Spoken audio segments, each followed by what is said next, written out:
Chers amis, chers chercheurs de Dieu, chers fidèles, bonjour, bon dimanche. Nous voici rendus au 3e dimanche du temps ordinaire de l'année C. Merci au Seigneur qui dans nos vies réalise des merveilles.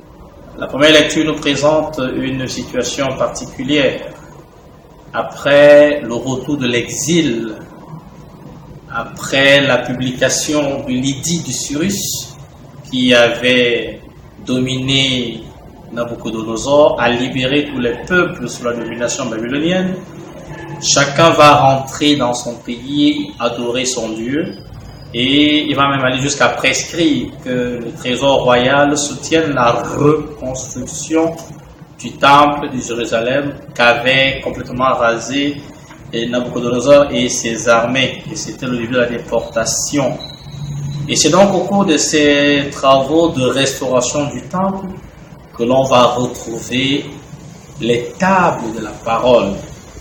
Il faut rappeler que depuis que le temple avait été détruit, la déportation effective, la liturgie avait cessé au sein du peuple. Vous pouvez imaginer le drame. Et retrouver ces papiers, retrouver ces paroles, un peu comme ce qui s'est passé à Qumran pour nous chrétiens, c'est quelque chose d'extraordinaire. Et là, Esdras va proposer au peuple la lecture de ce texte, de ces textes-là. Néhémie, Esdras, les scribes. Et il y a un passage intéressant qui dit que le peuple debout écoutait et il pleurait de joie, c'est évident. Le psaume nous invite à ce que Jésus a dit en Jean 6,63, « Mes paroles sont esprit et vie ». Importance de la parole de Dieu, importance des prescriptions divines. On se rappelle que Jésus dit que l'homme ne vivra pas que de pain, mais de toute parole qui sort de la bouche de Dieu, comprenant ici une vieille prescription dans la loi juive.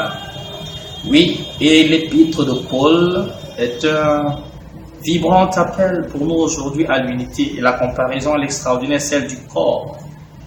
Pour nous dire que, comme Jésus a dit en Jean 17, 21, « Père, qu'il soit un comme toi et moi sommes un », il faudra se battre, il faudra se donner. Dieu n'aime pas le désordre, Dieu n'aime pas la suffisance, Dieu n'aime pas le mépris.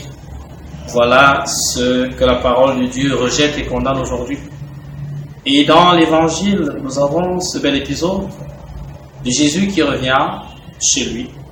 Et comme tous les samedis, entre à la synagogue et fait la lecture de quoi? De la parole de Dieu, avant de lui donner une application. Et la déclaration de Jésus est étonnante. Aujourd'hui s'accomplit cette parole. Entendu ce que vous aviez entendu hier, c'est aujourd'hui que cela se réalise. Ils n'ont pas tout de suite cerné. Ils étaient séduits par son discours, séduits par ses déclarations. Oui, il faut reconnaître et le dire aujourd'hui, la parole de Dieu doit rester centrale au cœur de nos vies. Sans elle, mais nous sommes perdus. Le psalmiste n'avait pas tort.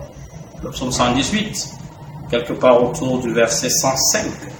Ta parole, Seigneur, est la lampe de mes pas, la lumière de ma route. Ta parole guide mes pas, éclaire mon chemin.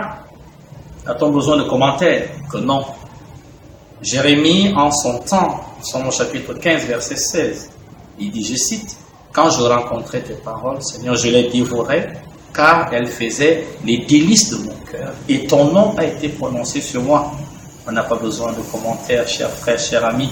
On a besoin d'écouter cette parole et de se demander qu'est-ce qui a amené Jérémie à une telle déclaration. Qu'est-ce qui a amené le psalmiste à une telle profession de foi? Et aujourd'hui, la question est pour toi et moi. Quel est notre rapport à la parole de Dieu? Saint Paul a dit quelque part, et c'est vrai, qu'elle n'est pas une parole d'homme, c'est une parole de Dieu.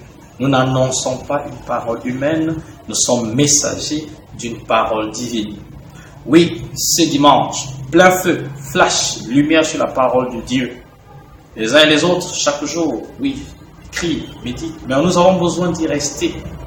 C'est vrai également que nous devons nous donner cette dynamique-là. Et ce dimanche, c'est intéressant pour que chacun, surtout ceux qui ont l'habitude des cultes ou des messes comme ça, Pourquoi pensez-vous que la première partie de la célébration eucharistique soit appelée fort à propos la table de la parole, qui va depuis la procession et qui s'achève par la prière universelle? Et au cœur de cette partie, il y a les lectures divines, la proclamation de l'évangile et l'homélie qui est donnée par le prêtre pour nous donner l'aujourd'hui de la parole de Dieu.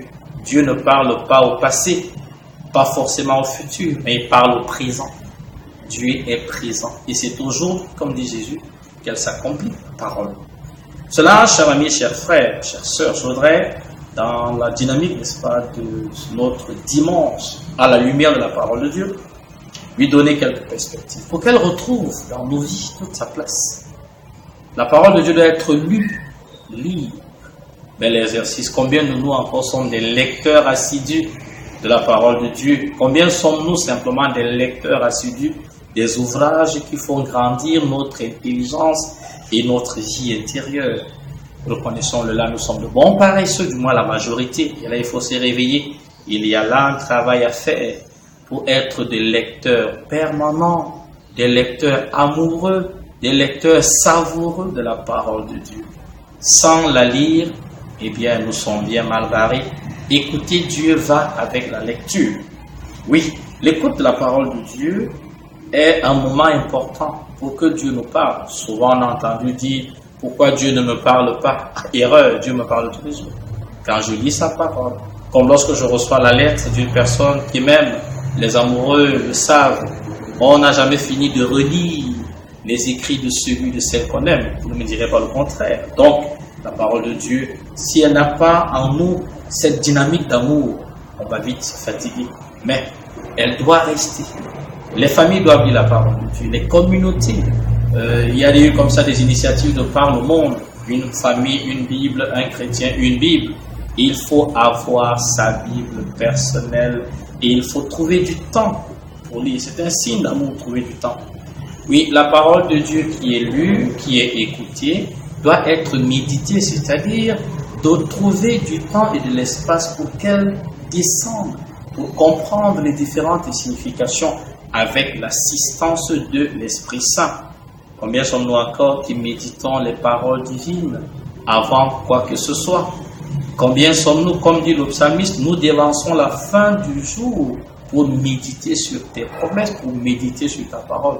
Où est-ce que je médite la parole de Dieu? Avec qui? Comment? Pourquoi? Autant de questions qui s'adressent à tous, à nous tous, peuple de Dieu. Lire, c'est bien. Écouter, c'est bien. Méditer, c'est déjà ça. Mais si on s'arrêtait là, on ne ferait rien. Il faut ajouter l'étape de l'exécution. Oui, Jésus nous dira quelque part, si j'écoute sans exécuter, c'est que quelque chose manque. Oui, soyons donc des auditeurs assidus de la parole de Dieu. Soyons surtout des exécuteurs de celle-ci. Car c'est à ce prix que cela s'accomplit en nous. C'est parce que j'écoute, je médite, je lis et je mets en pratique que s'accomplit véritablement la parole de Dieu. Certains d'entre nous ne feront jamais cette expérience-là parce qu'ils s'arrêtent soit à l'étape de l'écoute, de la lecture, de la méditation et pas forcément de l'exécution. Comment donc peut-elle s'accomplir dans ta vie la parole? Plaise à Marie, plaise à Joseph, plaise à ton saint patron de réveiller en toi la flamme de l'amour de Dieu, la flamme de sa parole, la flamme de sa loi, la flamme de ses commandements, afin et surtout afin que s'accomplisse aujourd'hui pour toi la parole de Dieu. Dieu ne ment pas, Dieu est vérité. Jean 17, 17.